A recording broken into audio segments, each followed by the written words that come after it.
오늘은 이 젊은 구역 자매님들 배를 보니까 정말 감사했습니다. 요즘에는 어디 나가더라도 배부른 여자들 잘 보질 못합니다. 우리 교회 와야 봅니다. 이게 나라에 충성하는 것이고 나라에 헌신하는 것입니다. 아침 교제 시간에도 얘기 나눴지만 인구가 줄어들어가지고 우리나라가 곧 나라가 없어질 지경이라는데 그걸 전부 다 방치해 놓고 있습니다. 참 감사한 일입니다. 자매님들 정말 축복합니다. 저는 이 강단이 주일 강단에 처음 서는데 이 주일 강단이 이게 마지막일지도 모른다는 생각을 했습니다. 그래서 열심히 준비를 했고 그래서 참 안 돌아가는 머리에 말씀을 외우고 하느라고 좀 열심히 했습니다. 그리고 넥타이도 오래간만에 맸어요. 이 넥타이를 매지 습관이 되어가지고 안 매놓으니까 영 어색합니다. 그런데 습관이라는 게 참 중요하죠. 오늘 교제를 나눌 말씀도 습관에 관련된 얘기입니다. 제가 신명기 6장 말씀 교제를 나눌 텐데요. 우선 신명기에 대해서 간단한 개요를 말씀드리겠습니다. 신명기라는 말은 또 들려주시오라는 뜻입니다. 그리고 히브리어 제목으로는 데바림이라는 뜻으로 말씀드리라는 의미를 지니고 있습니다. 또 들려주시오, 말씀들을, 그런 의미죠. 신명기는 하나님께서 애굽에서 신음하던 노예들을 그 억압과 혹사로부터 건져내셨고 시내산에서 이들과 언약을 맺으셨습니다. 이들과 맺은 언약은 아브라함에게 주신 약속의 성취였습니다. 이제 이스라엘은 하나님께서 주신 약속의 땅을 눈앞에 두게 되었습니다. 모세는 가나안 땅을 바라보면서 약속의 땅에 들어갈 새로운 세대가 하나님을 경외하고 말씀에 순종하는 백성이 되기를 촉구합니다. 즉 신명기는 과거 광야에서 불순종하여 약속의 땅에 들어가지 못한 부모 세대와는 달리 가나안 땅에 들어갈 새로운 세대는 믿음의 세대, 순종의 세대로 살아갈 것을 기대한 모세의 고별 설교입니다.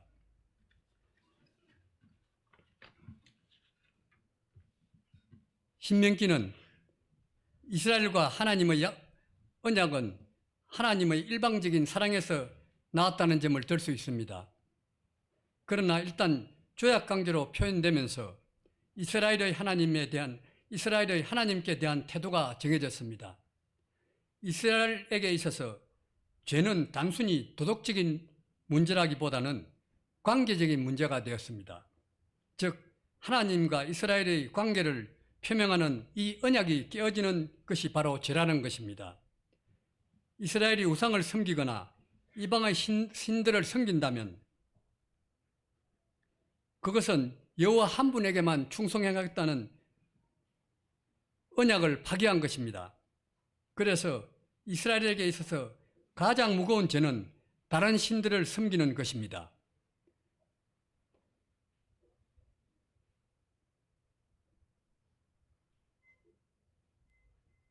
아울러 이스라엘 백성들이 이웃에게 잘못하는 것 역시 엄하게 처벌하는 이웃에게 잘못하는 것 역시 단지 이웃에게 잘못한 것일 뿐 아니라 하나님과의 언약 관계 깨뜨린 죄이기도 합니다. 이 모든 것이 하나님과의 관계의 기본 위에 주어진 것입니다. 그러므로 이웃과의 관계 역시 하나님과의 관계로 포함하고 이해하는 것이 구약 율법의 기본 정신입니다. 다른 열방은 우상을 섬길지언정 하나님의 백성은 여호와만 섬기도록 부름을 받았습니다. 하나님이 이스라엘을 사랑하시어 택하시고 베푸신 구원, 그것은 그들과 맺은 언약은 이스라엘의 근본이 되는 경험이었습니다. 그래서 신명기는 끊임없이 이것을 상기시킵니다. 이것이 가장 두드러진 것이 들으라는 표현입니다. 듣는 것은 순종하는 것입니다. 말씀을 들을 때 알게 되고 깨닫게 되는 것입니다. 말씀을 계속해서 듣게 하려고 하나님 말씀을 손목에 매기도 하고 집 문설주에 달아두기도 하며 절기 때마다 말씀을 낭송하기도 했습니다. 우리에게 주신 은혜와 그 은혜에 따라 거룩한 삶을 준행하는 것이 되풀이되어 새겨야 할 것입니다. 다시 또 듣고 다시 또 되풀이함을 통해 은혜와 말씀을 간직하며 살아갔습니다. 그것이 신명기가 우리에게 일러주는 교훈일 것입니다. 신명기는 하나님의 변함없는 사랑이라는 렌즈를 통해 이해해야 할 것입니다. 사람들을 가두는 종교의 울타리가 아니라 하나님의 생명샘으로 인도하는 이정표로 해석해야 할 것입니다. 이것이 신명기를 올바로 이해하는 키포인트입니다. 바울은 율법은 우리를 그리스도께로 인도하는 초등교사라고 하면서 그리스도께서 우리를 자유롭게 하여 자유를 주셨으니 그러므로 굳건하게 서서 다시는 종의 멍에지를 매지 말라고 갈라디아서 5장 1절에서 강조합니다. 우리를 자녀로, 친구로, 신부로 사랑하시는 하나님의 마음을 상기시키며 읽을 때에만 그 규례들의 진리를 이해할 수 있으며 즐겁게 규례들을 따를 수 있습니다. 설령 규례를 어긴다고 해도 두려움이나 죄책감 없이 바른 길로 들어설 수 있는 것입니다. 하나님을 향한 여정을 즐겁게 마칠 수 있는 것입니다. 모세는 구약에서 가장 중요한 인물이지요. 모세의 고별 설교는 예수님이 제자들에게 행하신 마지막 설교인 요한복음 14장과 16장의 말씀과 일맥상통합니다. 그러면 신명기 6장 4절에서 9절 다 같이 읽겠습니다. 신명기 6장 4절에서 9절 6장 4절에서 9절 시작. 이는 곧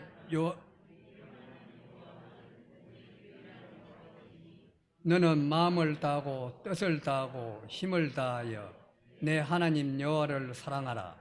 오늘 내가 내게 명하는 이 말씀을 너는 마음에 새기고 내 자녀에게 부지런히 가르치며 집에 앉았을 때든지 길을 갈 때든지 누워 있을 때든지 일어날 때든지 이 말씀을 강론할 것이며 너는 또 그것을 내 손목에 메어 기호를 삼으며 내 미간에 붙여 표로 삼고 또 내 집 문설주와 바깥문에 기록할지니라. 하나님께서는 온몸과 마음과 정성을 다하여 여호와 하나님을 사랑하라고 하신 이유는 살아가는 힘은 사랑에서 나오기 때문입니다.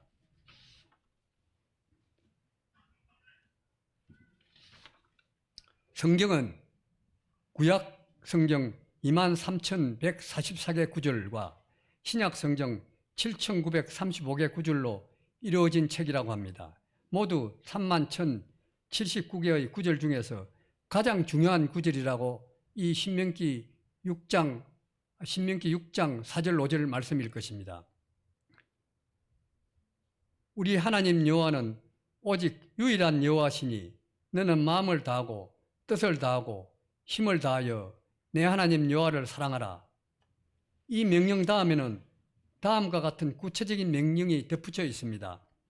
이 말씀을 내 마음에 새기라. 이 말씀을 자녀에게 부지런히 가르쳐라. 이 말씀을 집에 앉았을 때든지 길을 갈 때든지 누워 있을 때든지 일어날 때든지 강론하라. 이 말씀을 내 손목에 메어 기호를 삼으라. 이 말씀을 내 미간에 붙여 표로 삼으라. 이 말씀을 내 집 문설주와 바깥문에 기록하라. 언제 어느 때든지 하나님을 사랑하는 것은 정말 중요한 것인가 봅니다. 어떤 사람이 자신을 사랑하라는 것이 가장 중요한 일이라고 말한다면 그것은 정신 나간 사람 아니겠습니까? 그렇지 않으면 독재자일 것입니다. 독재자들은 자신을 반대하는 사람을 숙청하고 자신을 따르는 사람들에게는 보상을 합니다. 그런데 하나님은 인간이 아니십니다. 하나님의 생각은 동이 서에서 먼 것처럼 인간의 생각과는 전혀 차원이 다릅니다. 무엇보다도 하나님은 자존하시는 분입니다. 인간처럼 다른 존재에 의존하시는 분이 아닙니다. 인간은 다른 사람들의 지지와 사랑에 의존하지만 하나님은 우리의 사랑과 충성이 필요한 분이 아니십니다. 그런데 왜 하나님은 연약하고 어리석은 우리 인간에게 이런 명령을 하신 걸까요? 마음과 뜻과 목숨을 다하여 하나님을 사랑한다는 것은 내 자신이나 그 어떤 것보다 하나님을 가장 중요하게 생각한다는 것일 것입니다. 이를 사도 바울은 살든지 죽든지 내 몸에서 그리스도가 존귀하게 되게 한다고 빌립보서에서 말씀하셨습니다. 그리스도가 존귀하게 된다는 것은 어떤 의미겠습니까? 예를 들어 보겠습니다. 45살의 이서진 씨는 전신마비 장애인입니다. 2010년에 시문문학상을 수상했다고 합니다. 그는 젊은 나이에 교통사고를 당해서 온몸이 마비되었습니다. 삶의 의욕도 잃고 식음을 전폐하며 죽기를 기다렸습니다. 그러던 어느 날 밤 혹여 딸이 들을까봐 소리 죽여 밤새 우시는 어머니를 보고 자기 자신의 장애를 받아들이기로 했습니다. 그러나 그 자신이 무엇을 할 수 있을까 생각하다가 시작한 것이 독서였습니다. 이번에 있던 2년 반 동안 하루 15시간씩 죽기 살기로 그 책을 읽었습니다. 그 후 10년 내내 책을 읽었습니다.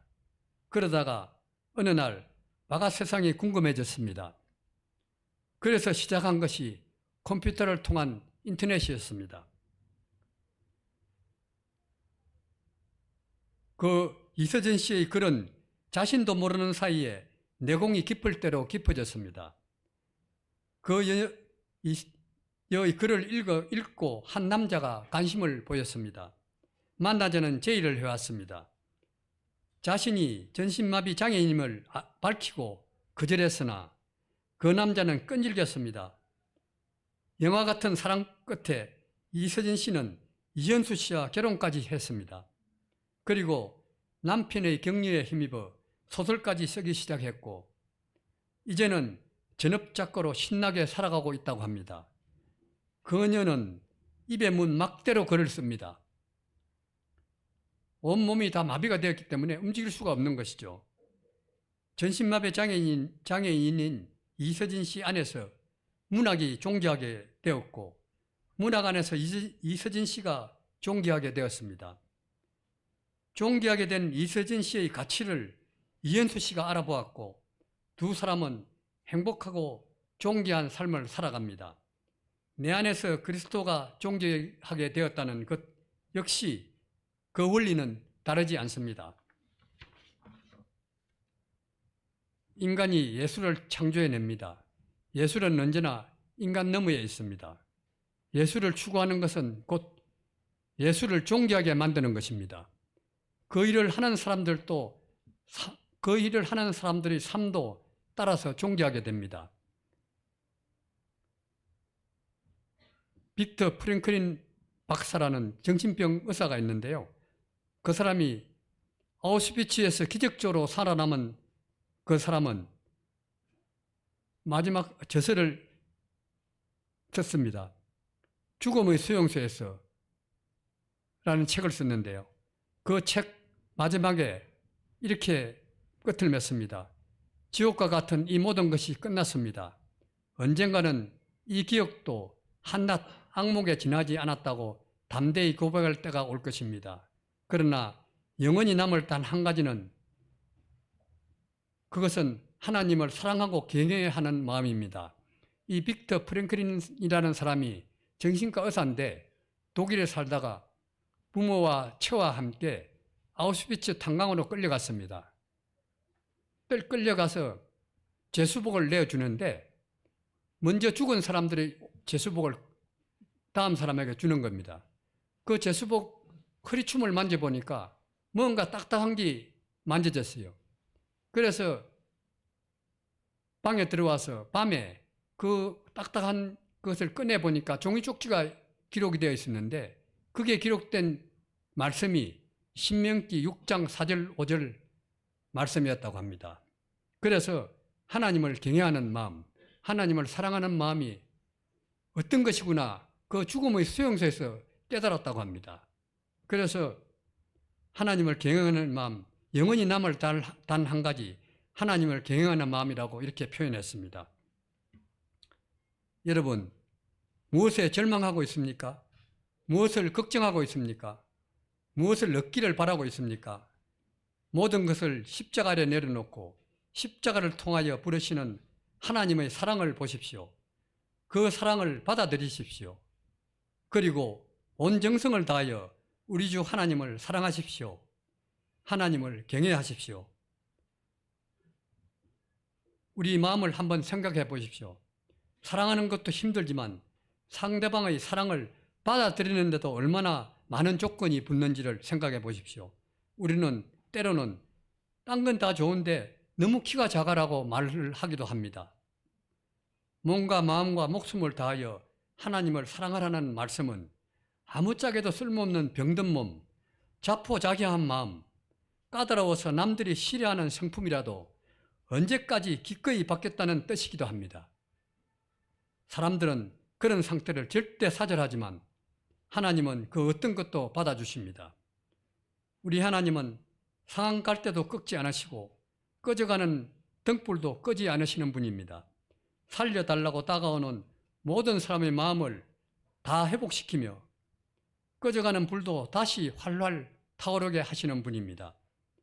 하나님의 사랑을 거부하는 이스라엘 백성에게 하늘의 문을 닫으시면서도 구약의 마지막 선지자 말라기를 보내면서 말씀을 하십니다. 내 이름을 경외하는 너희에게 공의로운 해가 떠올라서 치료하는 광선을 비추리니 너희가 나가서 외양간에서 나온 송아지 같으리라. 말라기 4장 2절 말씀입니다. 사랑과 삶과 사람과 살림은 모두 살린다는 같은 어원에서 나왔다고 합니다. 다 같은 말입니다. 사랑으로 살아가는 존재가 사람입니다. 살아가는 힘은 사랑에서 나오기 때문입니다. 하나님을 가장 사랑하십시오. 그 힘으로 내 자신과 이웃을 사랑하십시오. 그 다음 6장 20절에서 25절 말씀 같이 읽겠습니다. 20절에서 25절입니다. 신명기 6장 20절에서 25절 시작. 후일에 내 아들이 내게 묻기를 우리 하나님 여호와께서 명령하신 정거와 규례와 법도가 무슨 뜻이냐 하거든 너는 내 아들에게 이르기를 우리가 옛적에 애굽에서 바로의 종이 되었더니 여호와께서 권능의 손으로 우리를 애굽으로 인도하여 나셨나니 곧 여호와께서 우리의 목전에서 크고 두려운 이적과 기사를 애굽과 바로와 그의 온 집에 베푸시고 우리 조상들에게 맹세하신 땅을 우리에게 주어 들어가게 하시려고 우리를 거기서 인도하여 내시고 여호와께서 우리에게 이 모든 규례를 지키라 명령하셨으니 이는 우리가 우리 하나님 여호와를 경외하여 항상 복을 누리게 하기 위하심이며 또 여호와께서 우리를 오늘과 같이 살게 하려 하심이라. 우리가 그 명령하신 대로 이 모든 명령을 우리 하나님 여호와 앞에서 삼가 지키면 그것이 곧 우리의 의로움이라 할지니라. 자, 20절에서 25절 말씀은 내 아들이 내게 묻거든이라는 제목으로 교제를 나누겠습니다. 우리도 이제는 하나님과 성경을 최우선으로 생각하며 살아야 합니다. 그러면 자연히 자녀들에게도 하나님과 성경을 최우선으로 가르치게 될 것입니다. 요즘 몇 년 전부터 나오는 말이죠. 엄마, 다음에는 뭐 해야 돼? 서울 강남에 사는 하버드 대학에서 박사학위를 받고 귀국한 아들이 엄마에게 했다는 말입니다. 철저히 진학 지도를 받으며 인류 고등학교와 인류 대학을 거쳐 하버드 대학에서 박사학위까지 받았으나 그 다음에는 무엇을 해야 할지 모르는 요즘 자녀들의 현주소를 알려주는 서글픈 말입니다.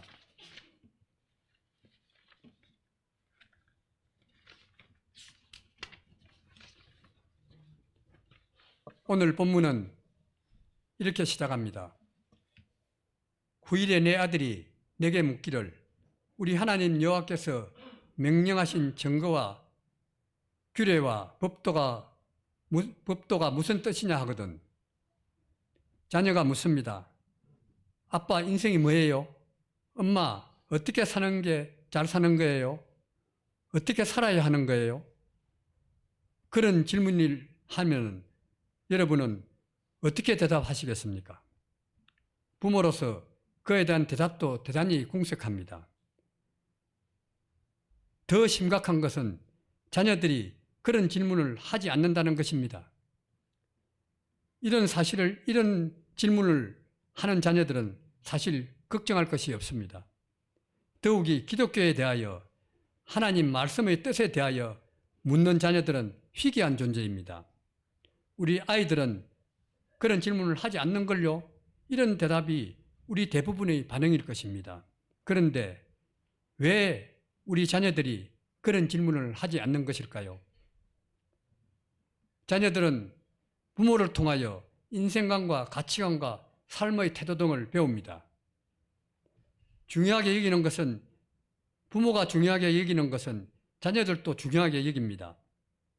우리가 하나님의 말씀과 법도를 소중하게 생각하고 관심을 가진다면 자녀들도 그럴 것이며 당연히 그에 대한 질문도 할 것입니다.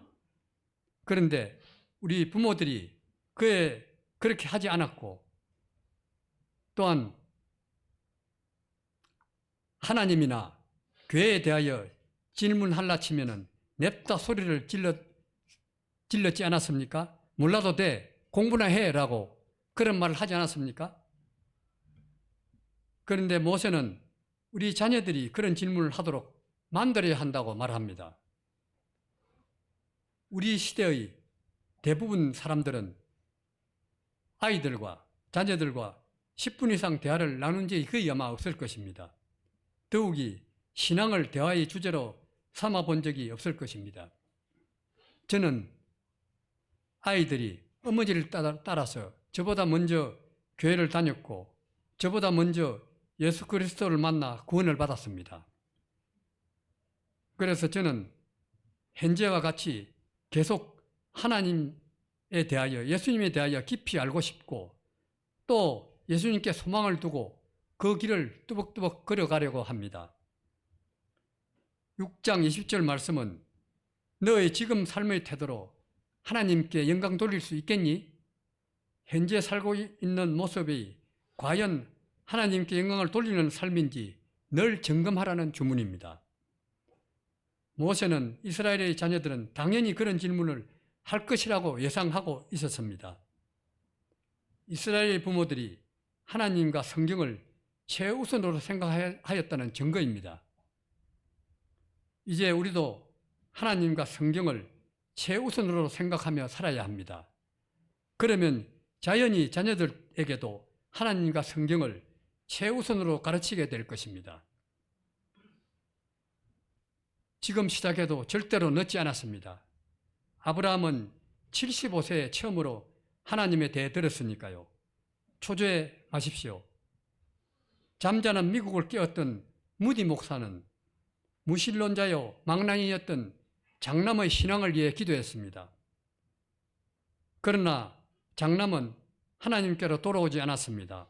그러다가 정말 행복하게 죽는 아버지의 모습을 보고 마침내 교회로 돌아와서 아버지의 뒤를 이었습니다. 죽을 때 무디 목사가 한 말은 나를 잡지 말아라. 천국문이 열린 것이 보인다 였습니다. 이 아들에게 얼마나 삶으로 가르치는 것입니까? 다시 본문으로 돌아가 보겠습니다. 하나님께서는 자녀들의 질문에 대해 어떻게 대답할 것인지 모세를 통하여 가르쳐 주십니다. 너는 내 아들에게 이르기를 우리가 옛적에 애국과 바로의 종이 되었더니 여호와께서 권능의 손으로 우리를 애굽에서 인도해 내셨나니 곧 여호와께서 우리의 목전에서 크고 두려운 이적과 기사를 애굽과 바로의 그의 온 집에 베푸시고 21절 22절 말씀입니다. 하나님께서는 권능의 손으로 백성들이 보는 앞에서 크고 두려운 이적과 기사를 베푸시고 이스라엘 백성들을 구원하셨습니다. 10가지 재앙으로 세계 최고의 권력과 세계 최고의 불을 날려버렸습니다. 그리고 홍해를 가르시고 땅처럼 걸어서 건너게 하셨습니다. 다 건너간 다음에는 다시 바다를 닫으셨습니다. 이 모두를 백성들이 보는 앞에서 행하셨습니다. 바로의 노예로 보낸 시절과는 완전히 결별하라는 의미입니다. 사탄의 노예 신분을 벗어버리라는 것입니다. 부모는 자신의 경험을 바탕으로 자녀들을 가르치죠. 그런데 그 경험은 어떤 경험입니까? 혹시 바로의 종으로 사탄의 노예로 살아가던 그런 경험은 아닙니까? 혹시 금송아지에게 절하던 경험은 아닙니까? 세상을 살아가는데 가장 중요한 세 가지를 꼽으라면 저는 이렇게 생각합니다. 첫째로 하나님을 가장 사랑하는 신앙과 두 번째 평생 동안 즐겁게 일할 수 있는 직업과 세 번째 안정되고 행복한 결혼일 것이라고 저는 생각합니다. 그런데 이 모든 것의 바탕은 하나님을 사랑하는 신앙심입니다. 하나님을 가장 사랑하는 마음입니다. 이것이 기초가 되어야 합니다. 신앙심 없이는 이 세상의 어떤 영광과 권세를 얻었다고 해도 바로의 종, 사탄의 노예로 사는 대가일 뿐입니다. 그러므로 하나님에 대하여 가르치지 않는다면 자녀에게 또다시 사탄의 노예가 되어서 살아라, 그게 최고란다라고 가르치는 것과 다름이 없습니다. 자녀에게 가장 먼저 가르쳐야 하는 것은 하나님 체험입니다. 하나님 체험을 가르치기 위해서는 부모가 먼저 하나님을 체험해야 할 것이죠. 하나님 체험은 방언이나 입신과 같은 온몸이 뜨거워지는 그런 체험을 말하는 것이 아닙니다.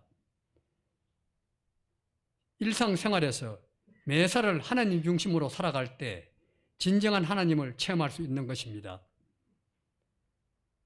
날마다 말씀 묵상과 기도로 하나님 임재를 체험해야 할 것입니다. 두 번째로 자녀에게 가르쳐야 하는 것은 하나님의 규례입니다. 하나님께서 모세를 통하여 말씀하십니다. 여호와께서 이 모든 규례를 지키라 명하셨으니 24절 말씀입니다. 자녀들에게 여호와의 규례를 가르쳐야 합니다.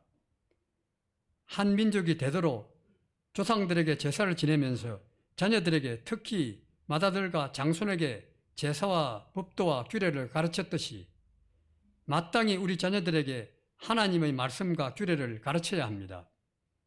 왜 그렇게 해야 될까요? 이는 우리가 하나님 여호와를 경외하며 복을 누리게 하기 위해서이며 또 여호와께서 우리를 오늘날과 같이 살게 하려 하심이라.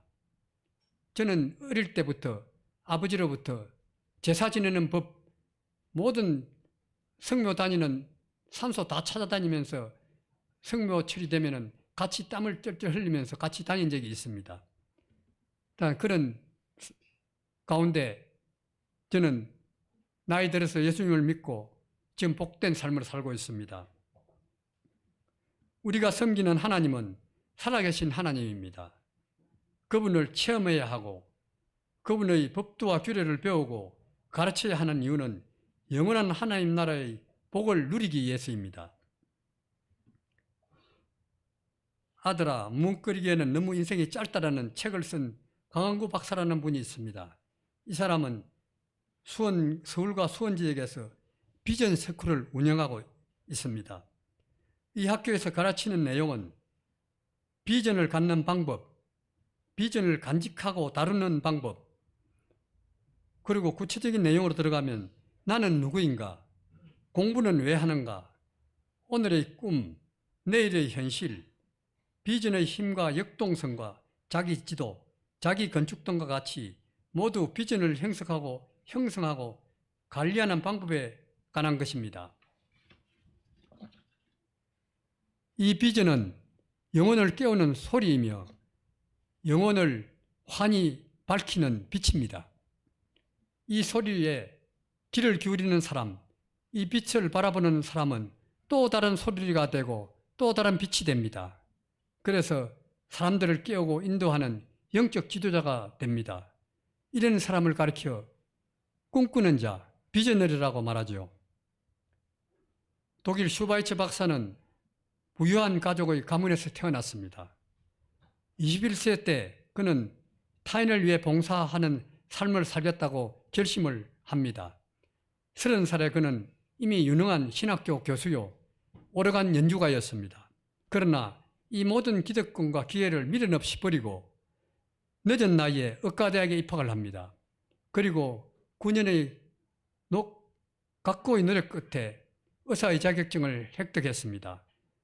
그런 후에 그는 아프리카의 오지로 가서 수많은 원주민들을 살렸습니다. 우리는 모세가 역사와 사건을 통하여 경험한 하나님에 대하여 말하고 있음에 주목해야 합니다. 종교 행위를 통한 하나님에 대해서는 결코 아무 말도 하지 않습니다. 예수님 생애를 기록한 복음서에서도 예수님의 종교 행위에 대해서는 극도로 말을 아끼고 있습니다. 예수님이 방언을 하셨다거나 입신을 하셨다는 기록은 전혀 찾아볼 수가 없습니다. 그 대신 일상에서 행하신 사랑에 대한 기록으로 가득 채워져 있습니다. 있다면 산으로 가서 기도하셨다는 2번의 기록이 전부입니다. 결코 종교 행위를 폄훼하려는 것은 아닙니다. 열심히 기도하고 성경을 읽고 예배에 정진하셔야 합니다. 그러나 이 모든 것은 일상의 삶에서 예수님을 닮고 따르려는 여정의 일환일 뿐이라는 것입니다. 히브리어에서 기도와 노동은 동의어라고 합니다. 아바드라는 동의어라고 하는데 같은 뿌리에서 나왔다고 합니다. 이 기도와 노동이 동의어라는 것은 기도를 노동처럼 열심히 하면 노동 없이도 잘 산다는 말이 아니라 노동을 기도처럼 해야 한다는 말입니다. 노동에서 하나님의 뜻이 자연스럽게 드러나야 합니다. 예수님은 섬김의 대상으로 오신 분이 아닙니다. 오히려 우리의 롤모델로 오셨습니다. 육체를 가진 우리가 영이신 하나님께 어떻게 반응하는지 몸소 보여주셨습니다. 그래서 수차례에 걸쳐 예수님 스스로 행동하시는 것이 아니라 아버지 하나님의 뜻에 의해서 행동하신다고 말씀하십니다. 늘 나를 따르라고 강조하셨습니다. 예수님은 종교성을 추구하지 않으셨습니다. 대신 하나님과 교감하며 하나님 사랑을 실천하는 영성을 추구하셨습니다. 바리새인들이 목숨을 걸었던 종교성은 자신들과 사람들을 죽였으나 예수님의 영성은 사람들을 살렸고 오고 오는 모든 세대에게 그 꿈을 일상의 삶에서 실현하게 하는 것이 기독교의 본질입니다. 이제 말씀을 마무리하겠습니다.